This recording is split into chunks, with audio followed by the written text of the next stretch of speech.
Baik, teman-teman, perkenalkan, nama saya Iketut Krisna, NIM 119112465 dari kelas manajemen C, kampus Undiknas. Baik, di sini saya akan membahas tentang pemerintah kantongi 26,1 triliun dari lelang 7 surat utang. Di sini saya akan membahas pemerintah lewat Kementerian Keuangan atau Kemenq meraup dana sebesar 26,1 triliun dari hasil lelang 7 surat utang negara atau SUN pada tanggal 6 bulan 10 2020. Sebagian dari hasil lelang akan digunakan untuk pembiayaan APBN. Sebelum saya lanjut, apa itu APBN? APBN adalah rincian daftar yang dibuat secara sistematis berisi rencana penerimaan dan pengeluaran negara selama 1 tahun anggaran. Misalnya dari 1 Januari sampai 31 Desember.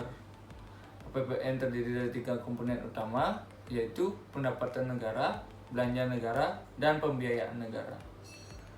Terus dari mana dana APBN itu diperoleh? Ada 3 sumber, yaitu penerimaan pajak, penerimaan negara bukan pajak atau PNBP, dan hibah. Ketiga sumber pendapatan negara tersebut menjadi penyokong belanja negara selama ini. Baik, saya lanjut. Mengutip laman resmi Direktorat Jenderal Pengelolaan Pembiayaan dan Risiko atau DJPPR Kemenq, pemerintah melelang 2 seri surat perbendaharaan negara atau SPN dan 5 surat utang berbunga tetap atau fixed rate. Baik, di sini saya akan menjelaskan apa itu fixed rate. Fixed rate dapat diartikan sebagai suku bunga tetap. Artinya, selama periode peminjaman nilai suku bunga tidak akan berubah. Total penawaran yang masuk tercatat 49,47 triliun. Rinciannya, penawaran yang masuk untuk pembeli SPPN sebesar 8,37 triliun dan fixed rate sebesar 41,08 triliun.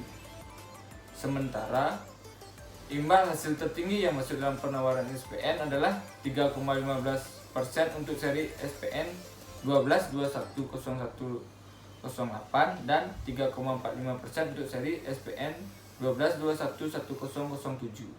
Kemudian, imbal hasil tertinggi untuk fixed rate berkisar 5,9% hingga 7,72%.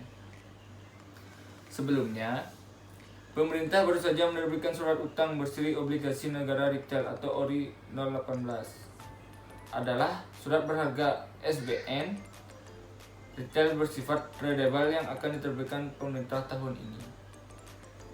Tradable artinya SBN bisa diperjualbelikan di pasar sekunder sehingga investasinya liquid. Sebelum saya lanjut, apa itu pasar sekunder?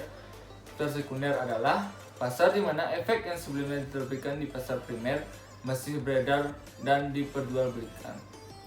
Transaksi jual beli saham di pasar sekunder dilakukan di Bursa Efek Indonesia atau BEI.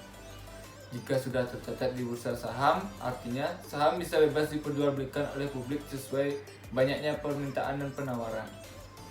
Jenis-jenis perdagangan saham pasar sekunder ada yang pertama pasar reguler, pasar negosiasi, dan pasar tunai. Dan di sini saya akan menjelaskan apa itu investasi. Investasi adalah penanaman aset atau dana yang dilakukan oleh sebuah perusahaan atau perorangan untuk jangka waktu tertentu demi memperoleh imbal balik yang lebih besar di masa depan. Baik, di sini saya akan lanjut.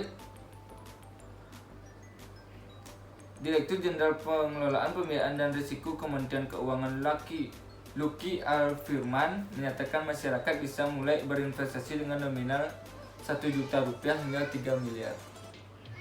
Masyarakat yang membeli bisa menjualnya lagi di pasar sekunder setelah 1 bulan melakukan transaksi beli. Artinya, mereka tak perlu menunggu jatuh tempo untuk mencairkan dana. Ini sangat bagus sih untuk perorangan yang menurut saya. Dan harga jual di pasar sekunder disebut berpotensi lebih tinggi dari harga beli di pasar perdana.